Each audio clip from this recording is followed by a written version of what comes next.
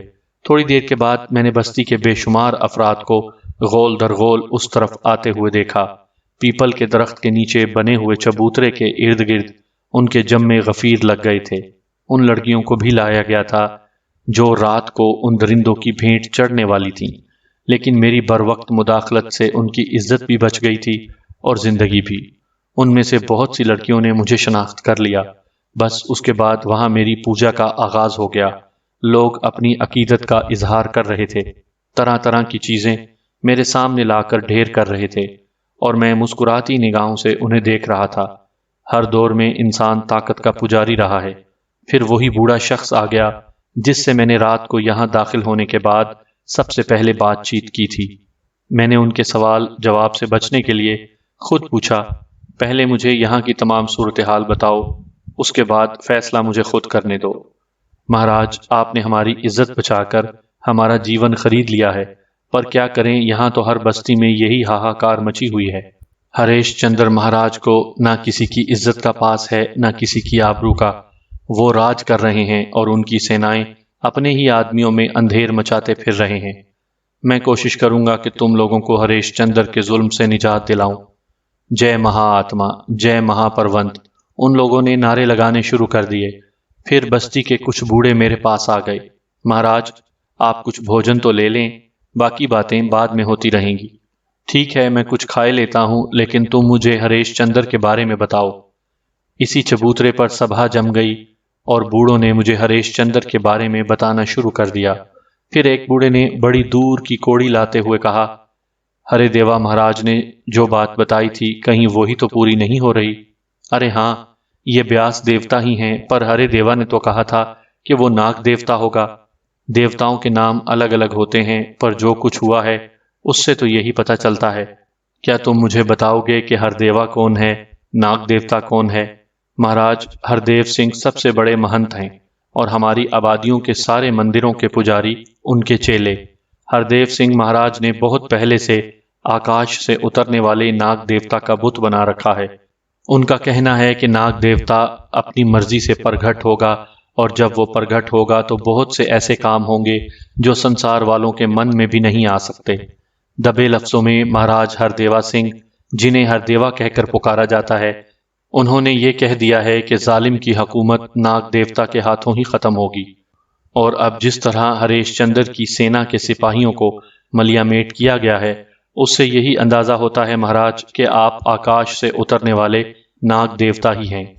میں نے دلچسپی سے یہ ساری کہانی سنی اور سوچ میں ڈوب گیا۔ ہریش چندر کی فوجوں کے یہ مظالم اگر ہریش چندر کے کانوں تک نہیں پہنچے تو اسے راجہ بننے کا کوئی حق نہیں ہے، اور اگر کسی مہنت نے یہ چکر چلا رکھا ہے تو پھر میرا خیال ہے اس مہنت سے ملنا ہی مناسب ہوگا۔ مہنت ہردیو سنگھ کہاں رہتے ہیں؟ ایک بستی ہے جس کا نام ہردیوا ہے، وہ بستی مہنتوں کی بستی ہی ہے۔ کیا تم لوگ مجھے وہاں لے جا سکتے ہو؟ ہاں مہاراج، کیوں نہیں؟ آپ نے ہماری عزت بچائی ہے تو ہم آپ کی ہر سیوا کے لیے حاضر ہیں۔ میں نے ان سے جس خواہش کا اظہار کیا تھا اس کی تکمیل کے لیے بے شمار لوگ تیار ہو گئے، لیکن میں نے صرف 2 افراد کا انتخاب کیا، ان سے گھوڑے مانگے اور اس کے بعد میں ایک گھوڑے پر بیٹھ کر ہردیوا کی جانب چل پڑا۔ مہنت ہردیوا سنگھ کے بارے میں یہ اندازہ مجھے ہو گیا تھا کہ وہ بھی ان آبادیوں کی کوئی بڑی طاقت ہے، کیونکہ اس کے نام پر ایک پوری بستی آباد تھی۔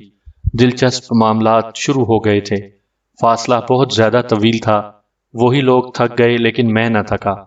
البتہ جب سورج غروب ہو چکا تھا تو میں نے دور سے روشنیاں دیکھیں، اور یہ روشنیاں مندروں کی تھیں، گویا مندروں کا پورا شہر ہی آباد تھا۔ گھنٹیاں بج رہی تھیں، پوجا پاٹ ہو رہی تھی اور عبادت کرنے والے عبادت میں مصروف تھے۔ یہی وہ جگہ تھی جہاں سے میں ہریش چندر کی مملکت میں اپنے کام کا آغاز کر سکتا تھا۔ اب تم نے مجھے ہردیوا پہنچا دیا، تم واپس چلے جاؤ۔ کیا ہم مہاراج ہردیو سنگھ کو آپ کے بارے میں نہ بتائیں؟ بیاس دیوتا، نہیں، یہاں میں اپنی جگہ خود تلاش کر لوں گا۔ تو ٹھیک ہے، ہم واپس چلے جاتے ہیں۔ وہ چلے گئے۔ میں نے اپنا گھوڑا بھی ان کے حوالے کر دیا تھا، کیونکہ اب یہاں آنے کے بعد مجھے اس کی ضرورت نہیں رہ گئی تھی۔ پھر میں مندروں کی اس بستی میں داخل ہو گیا۔ بڑے چھوٹے مندر تا حد نگاہ پھیلے ہوئے تھے، انہی کے بیچوں بیچ رہنے کے لیے جگہ بھی بنی ہوئی تھی۔ یاتریوں کے غول موجود تھے، جنہوں نے درختوں اور دھرم شالاؤں میں اپنے لیے قیام گاہیں بنائی ہوئی تھیں۔ یہ لوگ یہاں برکتیں حاصل کرنے آتے تھے۔ عجیب سی بستی تھی۔ بہرحال میں نے بھی اپنے لیے ایک جگہ منتخب کر لی۔ ذہن میں کوئی خاص خیال تو تھا نہیں، بس آیا تھا یہاں۔ انہوں نے مجھے ناگ دیوتا کہا تھا، میں نے اپنا نام انہیں بیاس بتایا تھا۔ مجھے یہ دیکھنا تھا کہ ہردیوا مہاراج کیا چیز ہیں۔ غرض یہ کہ اپنے لیے جو جگہ میں نے منتخب کی وہ بھی یاتریوں ہی کی مانند تھی، اور کوئی ایسی خاص بات یہاں نہیں ہوئی تھی۔ دوسرے دن صبح میں نے ان مندروں کی دیکھ بھال شروع کر دی۔ لوگ پوجا پاٹ ہی میں مصروف نظر آتے تھے۔ نہ یہاں کوئی کاروبار تھا، نہ ضروریات زندگی کا کوئی ایسا بندوبست جس سے یہ اندازہ ہو کہ اس آبادی کے رہنے والے کس طرح بسر کرتے ہیں۔ مجھ پر کسی نے کوئی خاص توجہ نہیں دی تھی، اس لیے کہ یاتری یہاں پوجا پاٹ کے لیے آتے رہتے تھے اور ہر دیوا غالباً اس لحاظ سے ان کے لیے ایک متبرک جگہ تھی۔ پھر ایک بوڑھے یاتری ہی سے میری ملاقات ہو گئی۔ مجھ سے تھوڑے فاصلے پر ہی وہ اپنے خاندان کے ساتھ فرد کش تھا، ہر دیوا کے عقیدت مندوں میں سے تھا۔ میرا اس کا سامنا ہوا تو میں نے اسی کے انداز میں ہاتھ جوڑ کر اسے پرنام کیا۔ جواب میں اس نے بھی اسی طرح مجھ سے سلام دعا کی تھی۔ آپ یاتری ہیں مہاراج؟ ہاں بھگوان، ہر دیوا میں من کی شانتی حاصل کرنے آیا ہوں۔ کیا نام ہے آپ کا؟ جیون داس۔ میرا نام بیاس ہے۔ ویسے مہاراج، کیا آپ مجھے ہر دیوا کے بارے میں کچھ بتا سکتے ہیں؟ کہاں سے آئے ہو؟ بہت دور سے آیا ہوں، یاتری ہوں۔ ہر دیوا من کی شانتی کے لیے سب سے مقدس یاترا ہے، اور ہر دیوا مہاراج تو بس یوں سمجھو اوتار ہیں۔ ان کی زبان سے کسی کے لیے ایک شبد نکل جائے تو سمجھ لو اس کا بیڑا پار ہو جاتا ہے۔ ہاں مجھے یہی معلوم ہوا تھا، لیکن یہ جگہ بہت عجیب نہیں ہے کیا؟ کس طرح؟ اس نے سوال کیا۔ جیون داس مہاراج، نہ یہاں کوئی کاروبار ہے، نہ کھیتی باڑی۔ مندروں میں رہنے والے پجاریوں کے لیے کھانے پینے کا بندوبست کہاں سے ہوتا ہے؟ ارے بھیا، تم تو لگے ہے کسی ایسی ہی دنیا سے آ گئے ہو جسے سنسار کا کچھ پتہ ہی نہیں ہے۔ ہر دیوا ایک مقدس مقام ہے۔ جتنے یاتری یہاں آتے ہیں وہ مندروں کے لیے اتنا کچھ لے کر آتے ہیں کہ بچ رہتا ہے، اور غریب یاتریوں ہی میں بٹ جاتا ہے۔ خود ہریش چندر مہاراج یہاں چھکڑے کے چھکڑے لاد کر بھیجتے ہیں، اور ہر چیز کے ہر دیوا سے زیادہ دولت مند تو پوری ریاست میں اور کوئی نہیں ہے۔ اچھا، تو یوں ان پنڈت پجاریوں کا کام چلتا ہے؟ ہاں مہاراج، یہاں سے پوری ریاست کو شانتی بھی تو بڑھتی ہے۔ ہر مشکل کا حل یہاں موجود ہوتا ہے۔ جے ہر دیوا، جے ہر دیوا۔ مجھے یہ تمام صورتحال معلوم ہو گئی۔ اس کے بعد ہر دیوا کا مندر تلاش کر لینا وہ بھی کوئی مشکل کام نہیں ہوا۔ سب سے بڑا وسیع و عریض مندر تھا، اور دن بھر یہاں پوجا پاٹ ہوتی رہتی تھی۔ بڑے بڑے تالاب بھی بنے ہوئے تھے جن کے کنارے یاتریوں نے اپنے ڈیرے لگائے ہوئے تھے۔ بہرحال میں خاموشی سے یہاں کے ماحول کا جائزہ لیتا رہا۔ ہر دیوا کے مندر میں تو سارا دن ہی اتنی بھیڑ رہتی تھی کہ نئے آدمی کے لیے داخلہ بھی مشکل ہوتا تھا۔ اب میں یہ سوچ رہا تھا کہ اس معصوم بستی کے لوگوں نے تو مجھے یہاں تک پہنچا دیا تھا، لیکن ہر دیوا سے میری ملاقات نہیں ہوئی تھی۔ مجھے کیا کرنا چاہیے؟ لیکن یہاں آئے ہوئے مجھے تیسرا دن تھا کہ ایک صبح اچانک ہاہاکار مچ گئی۔ یاتری ادھر سے ادھر دوڑنے لگے، لوگ سہمے سمٹے نظر آنے لگے۔ میں نے بھی ہر دیوا آنے والے راستے پر دیکھا بہت سے فوجی جو گھوڑوں پر سوار تھے 10-15 افراد کو مارتے کوٹتے لا رہے تھے، اور وہ افراد رو پیٹ رہے تھے۔ نہ جانے کیا ہوا تھا، لیکن ہر دیوا میں داخلے کا جو راستہ بنا ہوا تھا، آنے والے سپاہی اس سے باہر ہی وسیع و عریض میدانوں میں رک گئے۔ سارے کے سارے یاتری صورتحال معلوم کرنے کے لیے وہاں جمع ہو گئے تھے۔ تب گھوڑوں سے اترنے والوں میں سے ایک نے کہا، ہر دیو مہاراج کی جے۔ ہم یاتریوں کو کچھ نہیں کہیں گے۔ ہمیں اس آدمی کی تلاش ہے جس کا نام بیاس ہے، اور جس نے مہاراج ہریش چندر کے آدمی قتل کیے ہیں۔ ہم اسے لے جانے کے لیے آئے ہیں۔ پجاری مہاراج سے ملنا چاہتے ہیں تاکہ اس آدمی کو تلاش کر کے ہمارے حوالے کر دیا جائے، یا پھر اگر وہ آپ لوگوں میں سے کوئی ہو تو خود سامنے آئے اور بتائے کہ وہ کون ہے۔ وہ ہریش چندر مہاراج کا مجرم ہے، اور مہاراج پریتم سنگھ نے ہمیں حکم دیا ہے کہ اسے پکڑ کر لایا جائے۔ پریتم سنگھ کے بارے میں البتہ مجھے نہیں معلوم تھا کہ یہ کون ہے۔ بہرحال مجھے تلاش کرنے کے لیے ہی یہ لوگ یہاں آئے تھے، اور جن بیچاروں کو وہ مارتے کوٹتے لائے تھے یہ اسی بستی کے لوگ تھے جس میں نے اپنا یہ کارنامہ سر انجام دیا تھا۔ اب میرے لیے رکنا مناسب نہیں تھا۔ میں جانتا تھا کہ میری وجہ سے ان لوگوں پر ظلم ہوگا، چنانچہ میں خود ہی آگے بڑھایا۔ میرا نام بیاس ہے، اور میں وہ ہوں جو اس بستی میں اس سمے موجود تھا جب ہریش چندر کے سپاہیوں نے بستی کی کنیاؤں کو نکال کر انہیں بے عزت کرنے کی کوشش کی تھی۔ سپاہیوں نے مجھے دیکھا، یاتری بھی خوفزدہ نگاہوں سے مجھے دیکھنے لگے۔ میں آگے بڑھا اور سامنے آ گیا۔ سپاہی مجھے خونی نگاہوں سے گھورنے لگے۔ پھر ان میں سے ایک نے، جو ان کا سالار معلوم ہوتا تھا، ان بستی والوں سے بھاگ جانے کے لیے کہا جنہیں وہ پکڑ کر لائے تھے، اور بستی والے سر پر پاؤں رکھ کر الٹے قدموں واپس بھاگے۔ 2 سپاہی آگے بڑھے اور میرے پاس پہنچ گئے۔ انہوں نے مجھ سے کہا، چلو تمہیں مہاراج پریتم سنگھ کے سامنے پیش ہونا ہے۔